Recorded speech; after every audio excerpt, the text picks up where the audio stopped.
is Maggie Hess reading Kintsugi Walnut, and we have got to the fourth section, which is a fiction piece called The Quaker and the Mime. The Quaker and the Mime, a historic romance. When my mother met my father beside the road in Mississippi, the war in Korea had broken out fairly recently, and Mama was pissed off. Raised a Quaker, she struggled with living in a society that embraced violence of any kind. When she read in the paper that a group of 20 Quakers who were fleeing the country in protest, Mama loaded up her 1942 station wagon and headed to her little town in Costa Rica where the Quakers were going to settle. Her name was Isabella Green. The year was 1951. Isabella was trying not to be upset at the U.S. government. In Quaker history, killing other people can never be justified even by war. Men in her family were being drafted to join the army, and if they did not join, they were sentenced to a year in prison. In the first week of her road trip to Costa Rica, Isabella lived an angry existence. She could not help from thinking about her youngest brother, who was spending his first year of adulthood in prison just because of his unwillingness to fight in the war. She wore off her anger just listening to loud classical music, driving 5 miles above the speed limit. This usually resulted in Isabella getting passed on the interstate. Most of the other vehicles drove at least 10 miles above the speed limit. In her fourth day of driving, she found herself in cotton country. The fields of white cotton looked like snow, and the rickety old farmhouses were beginning to soothe her troubles away. She turned down the music and lowered her speed to 50 and gazed ahead at the horizon. She had her window open to tone down the heat and the sun, and her dark hair was flapping in the wind. That is when she saw a man with his black pants and his black t-shirt and his pasty face.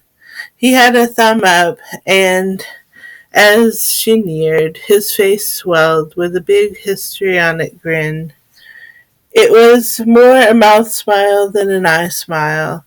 Something in the contrast between his white teeth and the dark attire convinced Isabella to stop and roll down her window. "Where you headed?" she hollered at him across the seat. He just pointed up the road, the way she was going. "Well, I'm sure I'll take you as far as you need to go along this road.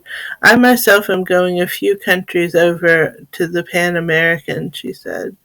That seemed to suit him well enough. He got in the car and nodded his head as if he had a tail he would have wagged it. He did not seem like much of a talker. However, she wanted to hear his story. Usually people like to talk about their background. So she asked him, "Where are you from?" He pointed down the road in the opposite direction in response. From then until they were crossing the Mississippi River and heading into Louisiana, they carried on that way. She would ask him questions and he would play act like he was playing charade. About supper time, they pulled off the road, stretched their legs in a patch of grass that was adjacent to cow pastures. She was laying out her picnic basket on the grass when she noticed the man in the driver's seat of her car. Isabella realized she had left her keys in the ignition, and she stood up and started jogging over to the car. She realized the radio switching from classical music that she had on the station to play the station that plays jazz. As she made it to the car, the man was getting out of the car door. She concluded that it must not have been attempting to drive off with her car, but she wanted to know what he was doing turning her engine on. That is when he began to perform the sound of music. To the sound of music. When he got out of the car, he looked to the left and then the right. Then he walked across the road and performed the scene that he got into an imaginary car. Appearing to rest on the air, he rolled down an imaginary window, honked an imaginary horn, and drove off, except he remained stationary right where he had started. Isabella sat down, realizing she was in for a free show from a seemingly talented mime. The mime drove along increasingly heavy traffic. He indicated the traffic by honking his horn and looking in his rear vision mirror a lot. Then it seemed like another car crashed into his. He began spinning around and he looked back out of his car with a miserable face. His car was demolished. Immediately he stuck up his thumb up in the hitchhiker pose that Isabella recognized from earlier that day. It was as if, rather than being a hitchhiker, he was performing a play in which he was a hitchhiker. Isabella's interest was lit as she offered him her bologna sandwich to his great delight. That time his eyes would light up too.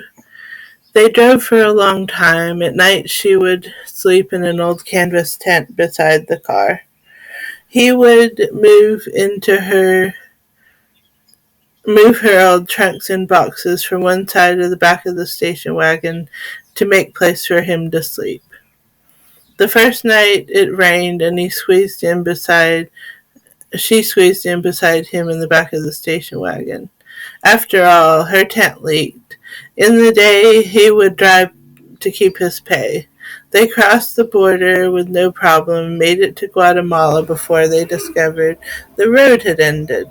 By this time, Isabella knew 4 things.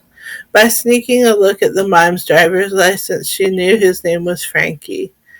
She knew he was 22 years old, 2 years older than her. She also knew that he understood Spanish. When they bought food or stopped to wash up, he would mime explanations of the conversations to the Latinos tried to have with them. His knowledge of Spanish was good, and was kind of good for Isabella because he did not know a lick of the she did not know a lick of the language, but it was kind of annoying that he refused to vocally communicate with the Latin Americans or herself. She also learned that he was refusing to speak until he would return home. He told her this by shaking his head, and she pleaded with him or something. When the road suddenly ended in the middle of Guatemala, they laughed together for a while, and they would go out to the car to find some sign of life. They walked up the path and came to a peanut farm. A small man was digging some fairly shriveled-looking peanuts. Most of the people in Guatemala looked small. Isabella exercised the only word from her Spanish vocabulary. Hola, she called to the man in her Alabama twang. The man turned around and asked Isabella and Frankie a question that Isabella could not comprehend. "You don't by chance speak English?" she wondered. The man responded by wiping the sweat from his brow and going back to his peanuts. A distressed look came over Isabella's face.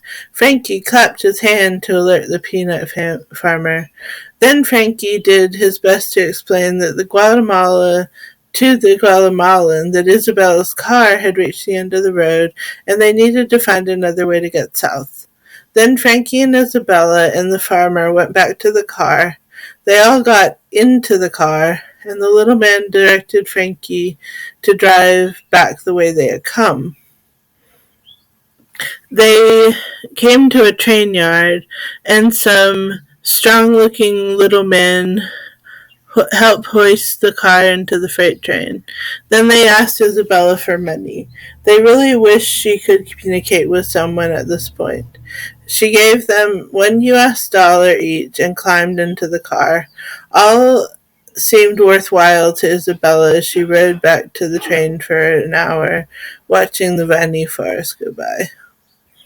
She was going to appreciate Frankie for his skills in Spanish, his willingness to entertain, and being easy to trust, even when she never heard him speak a word. It was in Costa Rica that Isabella began asking Frankie about his political affiliation. She was beginning to love him, but she was concerned that he might believe in war. He was driving to this point, and it was easier for her to interpret his silence than to answer her questions. "Are you a Democrat or a Republican?" she asked. He shrugged. "Okay, are you a Democrat? I would like to know." He shrugged again, and also shrugged when she asked him if he was a Republican. "Piffle! I suppose your answer is more complicated than yes or no. Maybe you can tell me if you believe in war. That is a yes or no." He shrugged again, pointed at his non-existent watch, and made a sign of house. "So when you get home, you'll tell me all these things, but for now I suppose you are just a mime, a companion, a friend. That's good enough for me." But it was not good enough for her, and she was falling in love with a man she knew nothing about. Later that night she tearfully brought up the subject again. "I cannot survive without knowing. Would you fight in a war if you were drafted?" When he mimed to her that he would tell her when he got home, she lost her calm and began screaming. "I love you, but I don't know who you are. Help me here. I do not know if you could be a man I do not know if I could love a man who believes in war." Isabella began to softly cry. "You are a beautiful spirit, and how can I know what else you are?" Frankie reached his hand up to wipe away a tear in her eye. Then he left her completely and walked back to the car. He opened a door and head stuck his head into the car and soon came back with an imaginary box.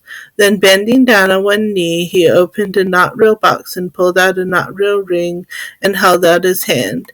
Her throat was sore from crying. Isabella offered him her hand, and he slipped on an imaginary ring. It was clear that it was a fit. Thanks for listening to Kintsugi Walnut.